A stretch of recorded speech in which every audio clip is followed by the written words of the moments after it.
I want to talk about, you know, why people spend a lot of money for vintage stereos from the 70s if they can get it for a low price.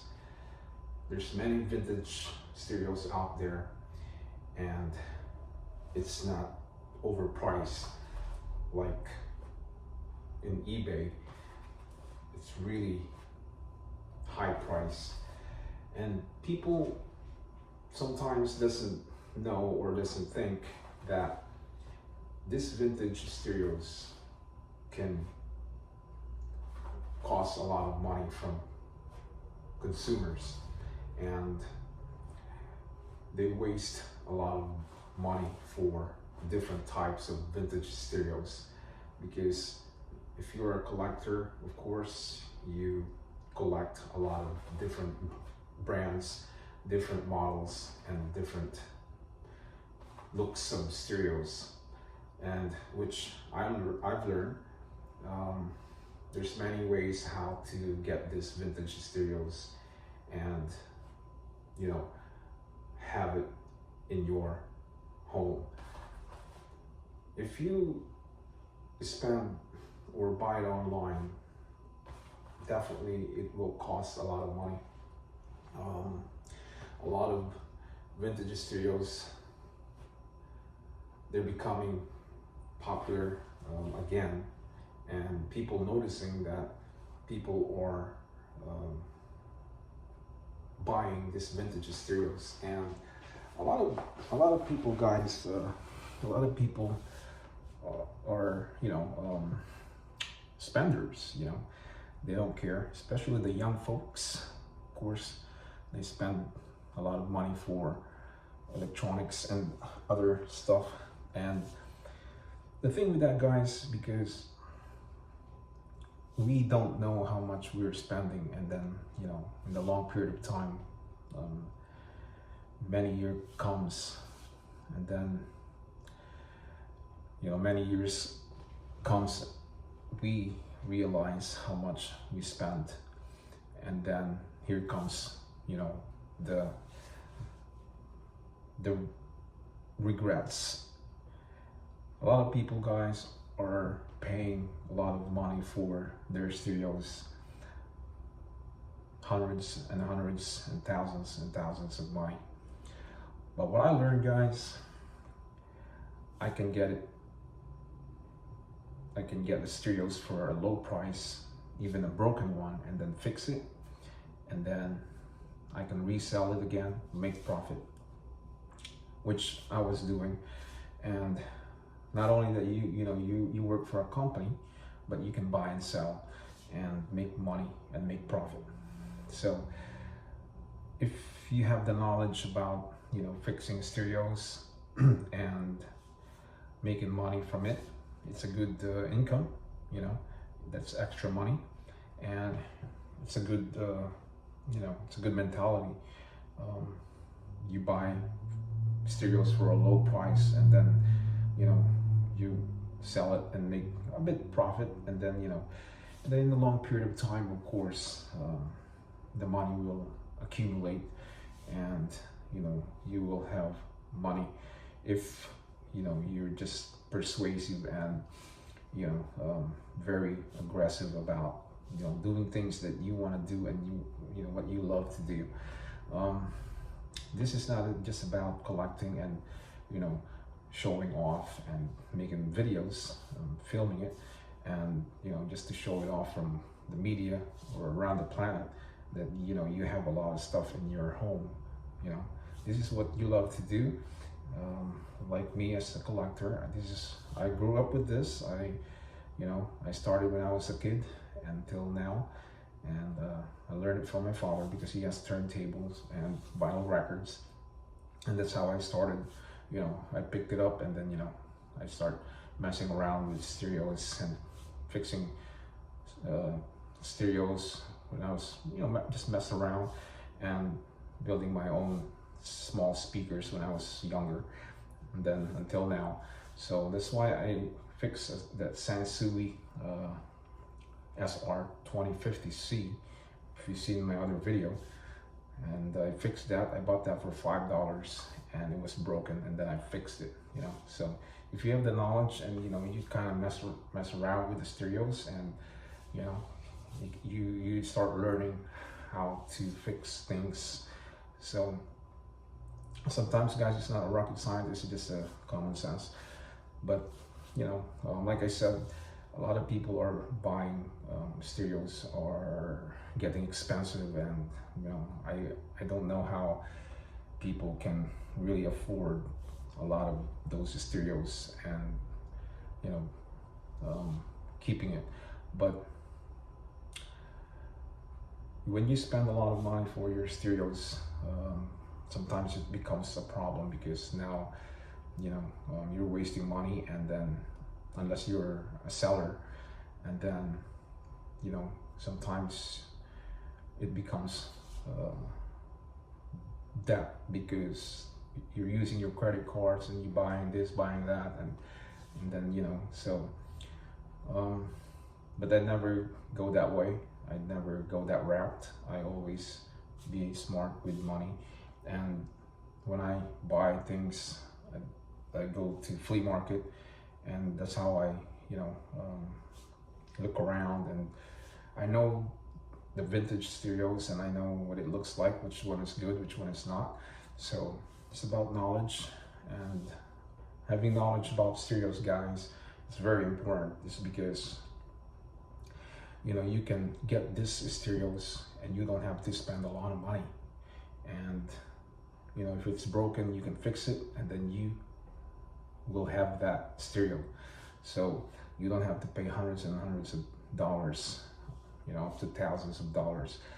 And I've seen a lot of people in YouTube, guys, they have expensive stereos.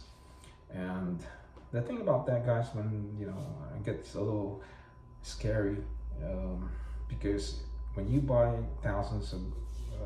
worth thousands of used stereo, like a Sansui 9090, they're a couple thousands of dollars. The thing with that, guys, because if it breaks, then it's a little scary, because now you got to take it to the repair shop, and then you got to pay the guy, and then, you know, they're gonna ask for more money, and that would cost maybe $300 to fix, or to $500, who knows, and you're gonna spend money there. This is the thing why I don't really want to buy really expensive stereos, because when it breaks, which my Pioneer before, I had a beautiful Pioneer, and it breaks, and then I took it to the repair shop, and then this guy's asking me like almost $500 to fix it, because of parts of the labor, and it's not worth it, because when I pay for the Pioneer amplifier, it's very low price. That's how I do it, but I'm not gonna spend, you know, thousands, or I mean not thousands, hundreds, a couple hundreds to fix that thing, which if I pay that low price, which, you know, for example, I paid $40 for the amplifier, and now it's gonna cost me more money. So if I can fix it, then I will try to fix it, and then if it can't, then I just, you know, sell it, resell it, and as it is, and they can probably fix it if they know how. So buying stereos, guys, you know, you don't have to be really like a spender, like a big, you know, big amount of money to spend to have nice vintage stereos. For some people, of course, they like the modern stereos, and they like to spend thousands of money, like Macintosh, because that's modernized now. But there's still Macintosh like from the 70s, which is cheaper, and they are vintage. So there's only two ways, guys. Either you like the vintage stereos, or you like the modern stereos. So some people like vintage from the 70s, like I am, and I'm not a modern stereos, guys. You know, I mean, it's nice, but I just like the vintage stereos. The looks and the knobs, it's beautiful to me.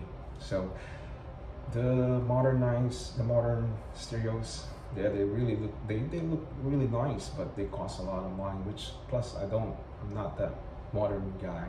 So I like vintage, and I grew up with it, and it's gonna be there so forever. um, Learn,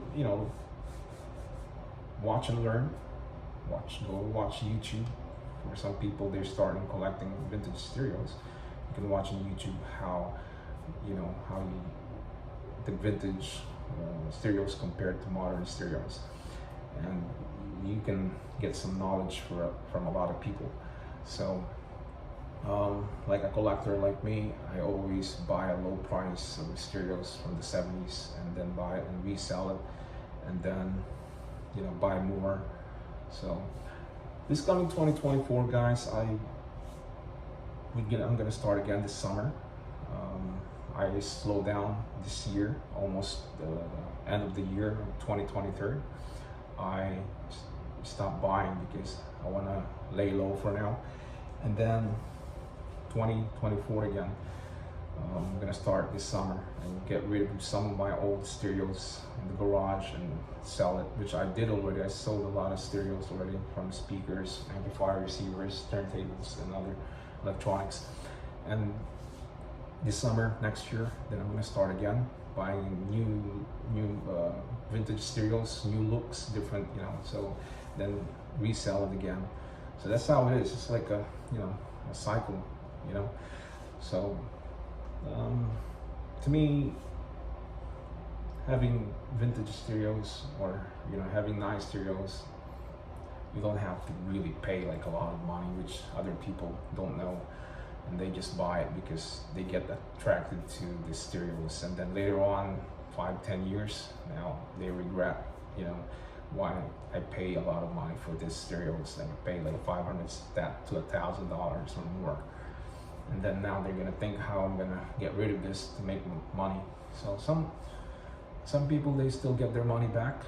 Some people they sell it less because they are they're urged to desperate to get the money, even though it's not fully same amount that they pay, but they just want to get rid of it. So this is the thing about this buy and selling. It's a gamble, and you have to really know how to do it right so you can get your money back. But some vintage stereos, it depends what kind of stereos. Like for example, Sansui 8080, 9090, they are money, and you wait until like 5-10 years and it's gonna make more money because their prices are going up and up and up.